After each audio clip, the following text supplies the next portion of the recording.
शुरुआत करते हैं। देखिए, पश्चिम एशिया में युद्ध का आज 15वां दिन है। ऐसा लग रहा है कि पश्चिम एशिया को ईरान ने बदलापुर में बदल दिया है। दूसरी तरफ अमेरिका और इजराइल के हमलों पर भी ब्रेक नहीं लगा है, यानी कि दोनों ही एक दूसरे पर जमकर मिसाइलें और ड्रोन दाग रहे हैं। ये अलग अलग तस्वीरें इस वक्त आपको दिखा रहे हैं। 14 दिन में क्या क्या हुआ, कैसे कैसे हुआ, वो सब की तस्वीर है। इजराइल ने लेबनान के दाहिए में कई इमारतों को तबाह कर दिया। दूसरी तरफ अमेरिका मिडिल ईस्ट में अपना सबसे आधुनिक मिसाइल डिफेंस सिस्टम थाड तैनात करेगा। तो इस बीच इजराइल पर ईरान ने ड्रोन और मिसाइलों से हमला कर कई इमारतें नेस्तनाबूद कर दी। वहीं ईरान के आवाज में देखा जाए तो देखिए, ईरान के अहवाज में इजराइल के हमले में IRGC और बसीज के कई ठिकाने तबाह हो गए हैं। और इस बीच इराक में अमेरिका ड्रोन ल्यूकस ने ईरान समर्थित PMF के ठिकानों पर जमकर तबाही मचाई है। उधर इजराइल ने तेहरान में 20 धमाके कर दहशत फैला दी।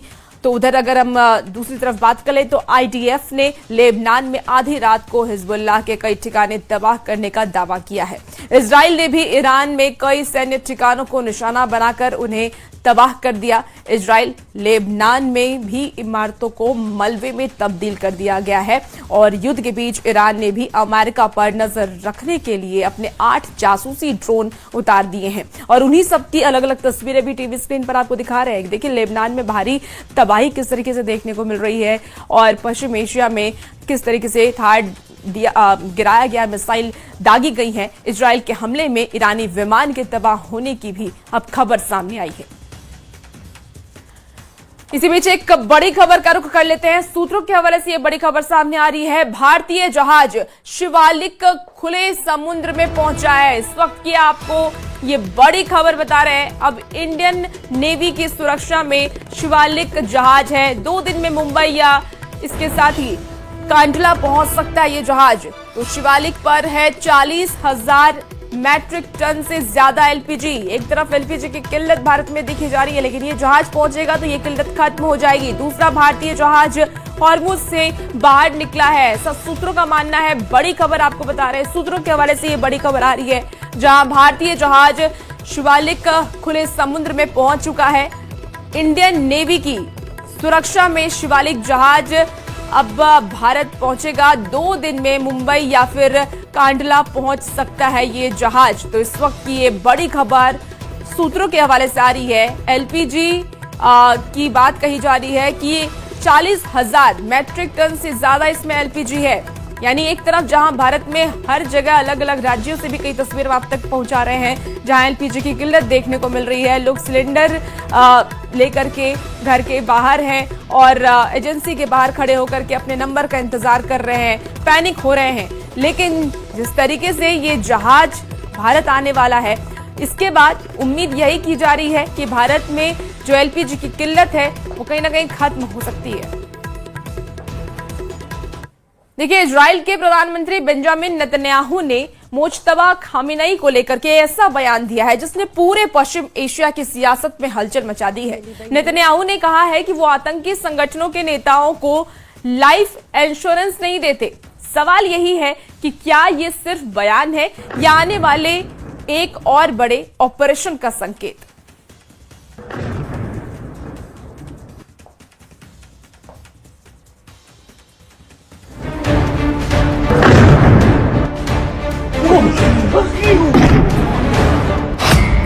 क्या जूनियर खामेनेई भी इजराइल के टारगेट पर हैं?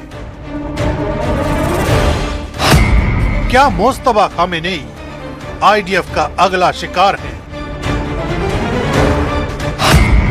क्या ईरान के सुप्रीम लीडर के सर पर मौत नाच रही है? ईरान में उठे तबाही के इस नए तूफान की कहानी बताएं। उससे पहले ये तस्वीरें देखिए।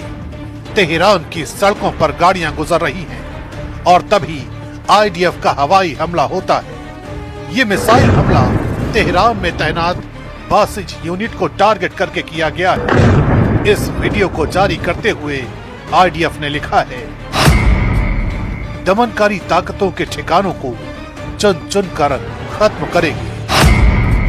ईरान में बासिज यूनिट की बड़ी भूमिका मानी जाती है। ये ईरान का अर्धसैनिक स्वयंसेवी बल है जो सरकार के नियंत्रण में रहता है। विरोध प्रदर्शन को दबाने और आंतरिक सुरक्षा अभियानों में इसकी सक्रिय भूमिका होती है। ये यूनिट IRGC के अधीन काम करने वाली ताकत है। देश भर में चेक पोस्ट, निगरानी, सुरक्षा अभियानों में बासिज यूनिट की तैनाती होती है। यही वजह रही कि खुफिया जानकारी के बाद IDF ने बासिज यूनिट के काफिले को बीच सड़क पर सटीक टारगेट से उड़ा दिया।